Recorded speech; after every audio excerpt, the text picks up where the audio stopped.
Assalamualaikum warahmatullahi wabarakatuh. Shalom, Om Swastiastu, Nama Budaya dan salam kebajikan. Perkenalkan, kami dari kelompok 5. Perkenalkan, nama saya Carmila dengan NIM H05243310. Perkenalkan, nama saya Prita Sridelia dengan NIM H05243314. Perkenalkan, nama saya Fatur dengan NIM H05243341. Saya Nanda dengan NIM H05243222. Perkenalkan, nama saya Dulaksmi Cening Putri dengan NIM H05243303. Tujuan kami di sini adalah untuk mengobservasi kurikulum yang ada di SD Negeri nomor 038 Karama. Oke, baik, langsung saja tanpa berlama-lama, Ibu Guru dan teman-teman menyaksikan kegiatan observasi kami.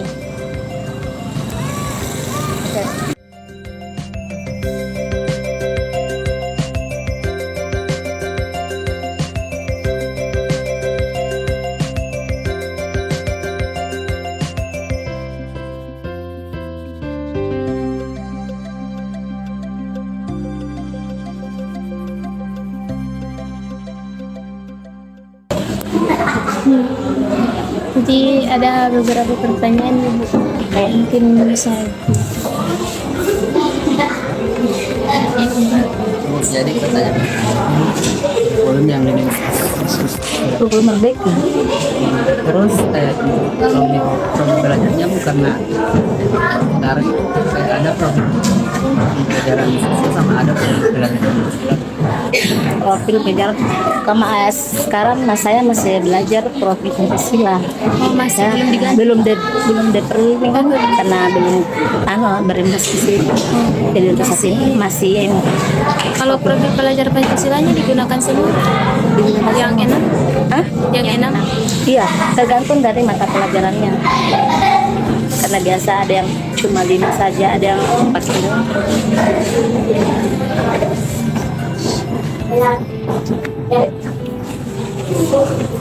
Kelima kan ada 5. Iya. Terus Jadi kan ada capaian-capaian yang harus dicapai. Iya. Ada capaian pembelajaran. Jadi apa bisa dijelaskan apa saja capaian pembelajaran? contohnya Fase C. Fase C, contohnya bahasa Indonesia. Iya, contohnya bahasa Semua mata pelajaran. satu-satu.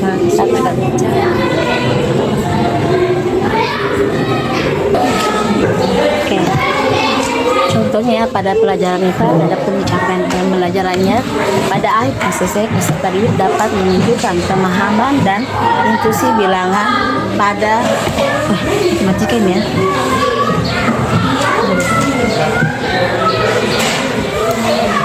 Matematikan saya ambil yang itu saja.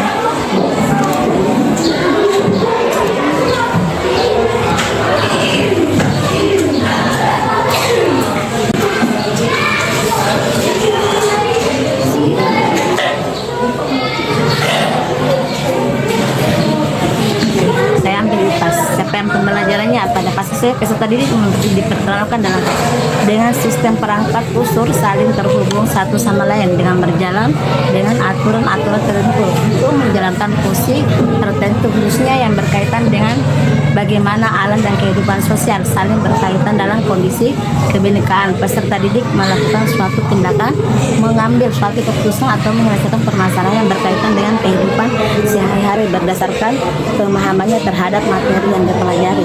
Contohnya ya, pada pelajaran IPAS, pada pelajaran IPAS tentang cahaya. Biasa anak-anak memperhatikan tentang cahaya, tentang sifat-sifat cahaya yang kayak gimana. Kadang dia perhatikan di sini ya, begitu. Dan kehidupan sehari-hari anak-anak, bagaimana sifat cahaya, sifat-sifatnya bagaimana.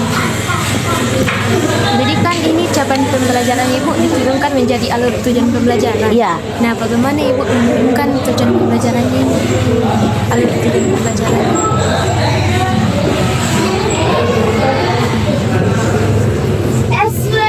Nah, misalnya apa yang pertama kali diajarkan terlebih dahulu, dan setelah itu dari capaian pembelajaran yang digunakan.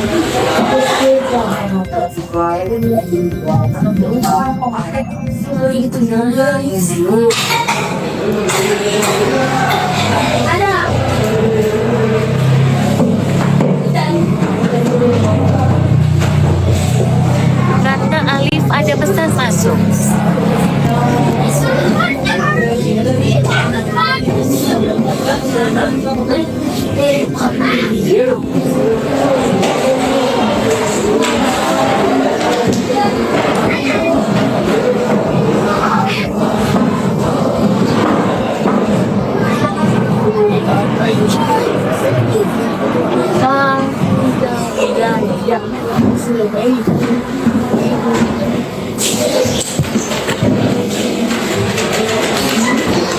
CPP berdasarkan elemen. Peserta didik melakukan simulasi dengan menggunakan pembagian bagian alat media instrumen tentang sistem organ tubuh manusia, sistem pernapasan, pencernaan. Terus pada tujuan pembelajaran yang tentunya cahaya ya, menjelaskan sifat-sifat cahaya, sifat-sifat bunyi dan cahaya melalui percobaan sederhana, mendemonstrasikan bagaimana sistem pendengaran dan penglihatan manusia bekerja. Materi pada pembelajaran melihat karena cahaya mendengar. Profil Pancasilanya yaitu beriman, bertakwa kepada Tuhan Yang Maha Esa dan berakhlak mulia, berkebenaran global, mandiri dan bernalar kritis serta kreatif. Terus adapun menganalisis hubungan antara makhluk hidup pada suatu ekosistem dalam bentuk ini, mata pelajarannya pada harmoni dalam ekosistem. Biasa dia tujuan pelajarannya menganalisis hubungan antara makhluk hidup pada manusia pada suatu ekosistem dalam bentuk jaring-jaring makanan. Terus mendeskripsikan proses transformasi antara makhluk hidup dalam suatu ekosistem, mendeskripsikan bagaimana transformasi energi dalam suatu ekosistem berperan penting dalam menjaga keseimbangan alam. Itu pada pelajaran ekosistem, harmoni dalam ekosistem. Jadi yang paling terakhir itu diajarkan ekosistem. Enggak, itu bab 2. Jadi bab maksudnya pertama itu cahaya. bab pertama cahaya, bab kedua ekosistem, Bab 2 ekosistem. bab 3, Sekarang bab 3 karena ini kan baru semester awan pertengahan semester. kemudian bab berikutnya. Bab 4 belum. Belum. Karena belum diane. Bab 4, bab 3 ini yang dipelajari sekarang anak magnet listrik dan teknologi untuk kehidupan. Untuk pelajaran IPAS. Bab pentingnya belum karena belum sampai semester 1. Kalau dia anunya kan ada 8 bab. Berarti dalam satu semester itu yang dipelajari harus dipelajari terbanyak itu adalah 4 bab. Bab 1, bab 2, bab 3 dan bab 4. Jadi belum ditentukan Ibu bab IPA-nya mau dipelajari. Iya, sudah ada dalam bab 4. Tapi belum sampai ke situ ya. Sekarang masih bab 3. Kalau bab 4 nanti kita akan pelajari tentang ayo berkenalan dengan bumi kita. Bab Yaitu- 5-nya Bab 5-nya bagaimana kita hidup dan bertumbuh. Terus bab 6-nya Indonesia kaya raya. Bab 7 daerah kebanggaanku dan bab 8 bumiku sayang dan bumiku malang. Nah, kan sudah dijelaskan bagaimana awal tujuan pembelajarannya, bagaimana kemudian pembagian tujuan pembelajarannya, Ibu. Maksudnya Kan biasanya kalau setelah kita bikin tujuan pembelajaran, setelah itu baru menentukan apa tujuan pembelajarannya. Nah, setelah itu biasanya kan katanya dulu kelas 5 dan 6 itu duduk bersama, kemudian yang dari capaian pembelajarannya tadi dibagi yang mana tujuan pembelajaran di tujuan kelas 5, yang mana untuk kelas 6 itu dari tujuan dari capaian pembelajarannya tadi. Ratna Alif ada pesan Tadi masuk. capaian pembelajarannya untuk fase C. Nah, mana yang kemudian diajarkan di kelas 5, mana yang kemudian diajarkan di kelas 6.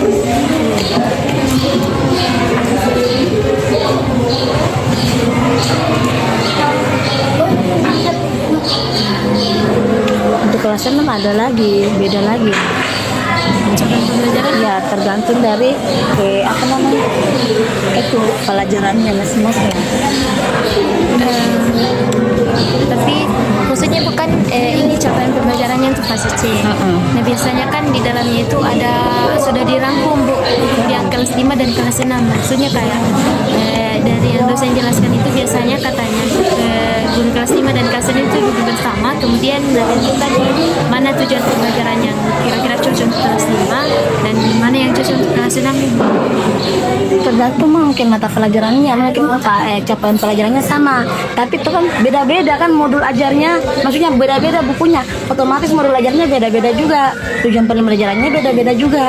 Jadi capaiannya kelas 5 dan kelas 6 Sama, di sini mungkin sama ya, capaian belajarannya sama, tapi tujuan pelajarannya kan beda. Maksudnya kan bukunya beda, nggak mungkin sama bukunya toh. Kelas 5, nggak mungkin dia pelajari cahaya, di sini dia pelajari cahaya. Ya, tidak kan?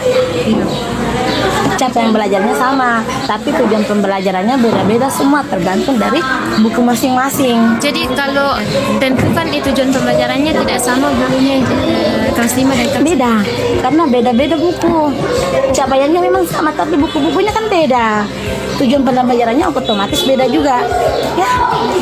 Oh, contohnya IPAS. Dia di sini kan pelajari tentang cahaya, ndak mungkin bab satunya dia juga pelajari cahaya. Ya, beda. Walaupun capaiannya sama, tapi tujuan pelajarannya beda-beda. Karena tergantung dari buku masing-masing. Jadi dari buku Ibu yang misalnya dari buku memang panduan Bu untuk menaikkan. Iya, panduan buku kan. Karena kan yang dosen kami jelaskan Ibu kayak capaian pembelajarannya itu sama. Terus kalau misalnya rata alif ada kelas 5 misalnya diajarkan cahaya, kemudian kita lihat lagi dari tujuan pembelajaran yang telah kita buat. Kalau misalnya kelas 6 ekosistem misalnya diajarkan Ibu. Jadi kan misalnya di sini sudah dibagi tujuan pembelajarannya, kemudian tinggal dibagi ke kelas 5 dan kelas 6-nya. Misalnya tadi sudah dijelaskan cahaya dan dari ekosistem. Misalnya cahaya lebih cocok untuk kelas 5, ya diajarkan ke kelas 5. Iya. Kalau ekosistem mungkin bisa lebih diajarkan ke kelas 6 begitu. Dari tujuan pembelajaran kan katanya sama-sama bikin tujuan pembelajaran. Nah, setelah dari tujuan pembelajarannya baru ada lagi yang Tidak, bagaimana caranya mau sama? Bukunya saja beda, kita panduan kan sama buku. Tujuan pembelajarannya kan sebuku. oh jadi capaian pembelajarannya sama Bu. Iya, Kemudian dari Ibu tidak buat tujuan pembelajaran sendiri tapi berdasarkan buku. Iya, pastinya kan sama buku tuh. Oh, jadi Tujuan berdasarkan pembelajarannya kita pasti sama, tapi bukunya juga kita pedoman juga. Oh, Tidak mungkin kita mau mengambil tujuan pembelajarannya kelas 6 kalau bukunya nggak sama. Oh, jadi jadi di sini tidak bikin tujuan pembelajaran sendiri Bu. Oh, maksudnya kayak berdasar pada buku. Iya, bikin. Kelas 6 beda, kelas 5 juga beda tujuan pembelajarannya. Berdasarkan Tergantung dari bukunya. Buku yang kita pelajari sekarang ini. Walaupun sama-sama fase C, tujuan pembelajarannya kan tak mungkin sama. Karena bukunya kan berarti bab 1 dia pelajari, nggak tahu, siapa tahu dia pelajari planet apa segala macam kan di kelas 6 hari gerhana kan biasa, tapi kelas 5 tidak pelajari gerhana. Dia coba bisa pelajari cahaya, sifat cahaya, magnet. Kelas 5 belum tentu, kelas 6 belum tentu dia pelajari magnet. Nah, atau dia pelajari rotasi bumi kah? Apa kan? Tidak sama kan, walaupun capaiannya sama. Bagaimana fleksibilitas kurikulum Merdeka Ibu? Bagaimana Ibu menyesuaikan diri dari kurikulum yang saat ini kurikulum Merdeka? Menyesuaikan diri. Kita menyesuaikan diri dengan apa yang pada anak-anak kan biasanya kan anak-anak cuma anu saja ya apa namanya, tapi sekarang kan melalui video pembelajaran, kerja kelompok, pengerjaan LKPD. Dulu kan cuma anu saja karena apa ya, kayak dibilang apa ya, dia cuma mengartikan kena menjelaskan. Sekarang kalau kurikulum Merdeka dia menggunakan media pembelajaran kayak laptop, proyektor, video-video ditayangkan di atas kan. Terus anak-anak mengamati video itu, setelah mengamati ditanyakan lagi sama anak-anak apa yang kalian pelajari, apa yang kalian lihat video itu. Setelah itu kita suruh untuk kerja kelompok. Habis kerja kelompok kita suruh lagi untuk mengerjakan LKPD. Apakah ada kesulitan dari terjadinya kurikulum ini Bu? Bagaimana maksudnya itu misalnya ada kesulitan yang dialami kayak menyesuaikan mempersiapkan diri. Dan juga kalau kita ini ya tergantung dari kita masing-masing juga.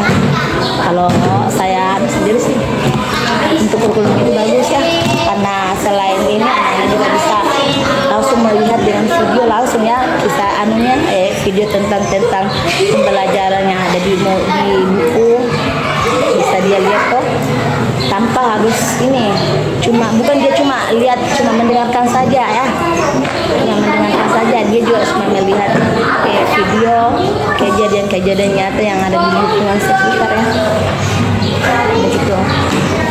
Jadi anak-anak biasanya lebih paham kayak begitu daripada cuma menjelaskan saja. Anak-anak kadang lupa. Kalau cuma dijelaskan saja, tidak melalui ini video atau kehidupan nyata kan.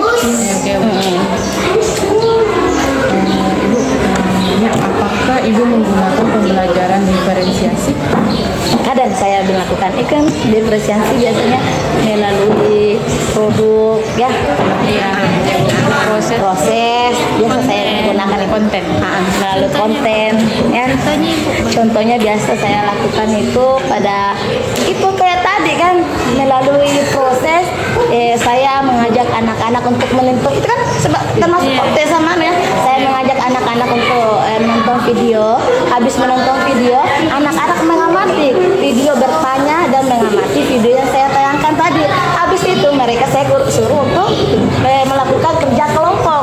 Habis melakukan kerja kelompok, ya anak-anak disuruh untuk presentasi ya. Itu kan hasilnya semua produk ya, presentasi. Habis dipresentasikan, saya suruh lagi anak-anak untuk mengerjakan evaluasi terakhir sebelum penutupan pembelajaran ya. Kalau dari diferensiasi kontennya Bu, kayak dibagi juga siswanya, ada yang materinya. Iya, ada yang kayak begini ya, ada yang melalui kemampuan siswa kan, ada yang suka menggambar, ya kita bagi kelompoknya. Ada yang suka menonton video, ada yang suka menempel-nempel atau bagaimana itu kan,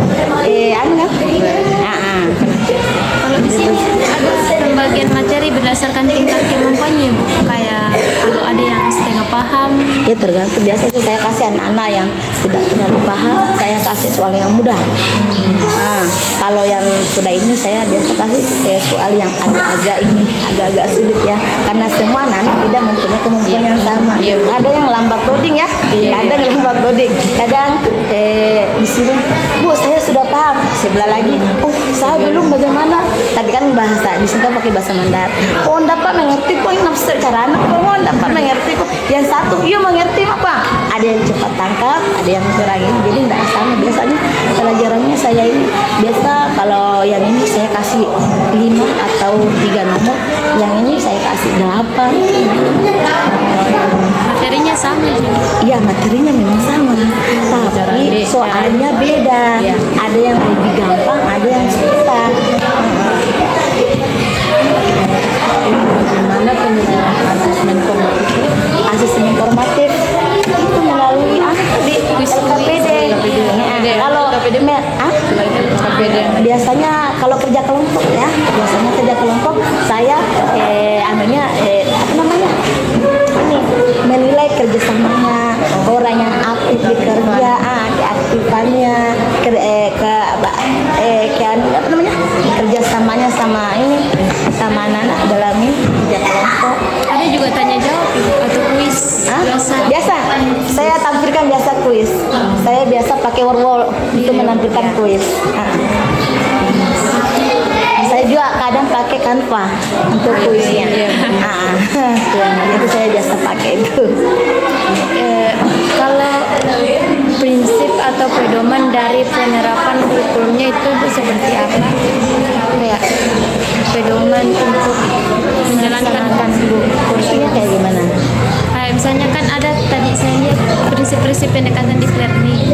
Dari sini juga bagaimana prinsip atau pedoman yang kita gunakan dalam Deep learning saya belum ini deep learning. Kemarin saya saja ada prestasi. Deep learning saya belum masuk. Belum saya ini, maksudnya belum ada penyembasan sampai ke sini kan. Kemarin ada dari dinas apa ya, yang ikut sekolah-sekolah yang ikutnya pegang deep learning, tapi belum sampai ke sini. Jadi Jadi saya belum ini karena saya memang belum tahu juga ya kayak gimana. Mungkin saya mengajarkan karena saya belum tahu juga, belum paham tentang diploning ini. Jadi prinsip-prinsip atau pedoman tak dalam melaksanakan kurikulum merdeka itu bagaimana? Masih ini. Ya, kurikulum merdeka masih yang lama. P5. Saya belum daftar nih, masih P5. Kemudian Ibu, landasan apa yang digunakan oleh kurikulum yang digunakan? Bisa landasannya kayak kan ada landasan sosiologis.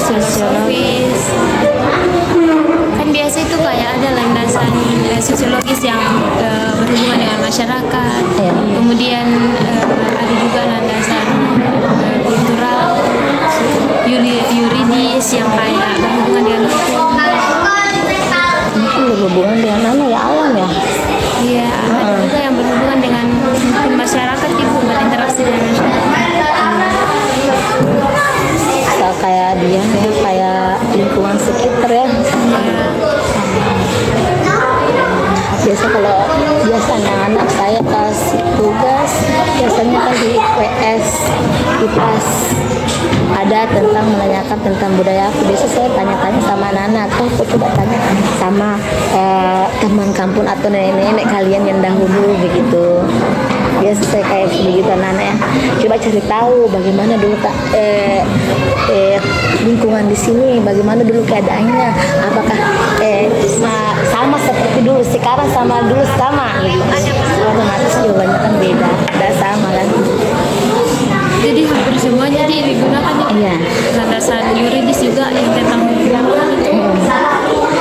Kalau hukum kan dia ini pelajari PKN, iya. Apalagi tampang kayak kemarin ini saya masih pelajari dengan norma-norma agama, norma hukum, norma kesusilaan. Bagus jaringannya di sini. Bagus. Jadi tidak ada kendala. Tidak ada kendala untuk ini, tidak ada kendala karena di sini juga ada wifi. Kendalanya apa aja di sini? Hah? Kendalanya apa?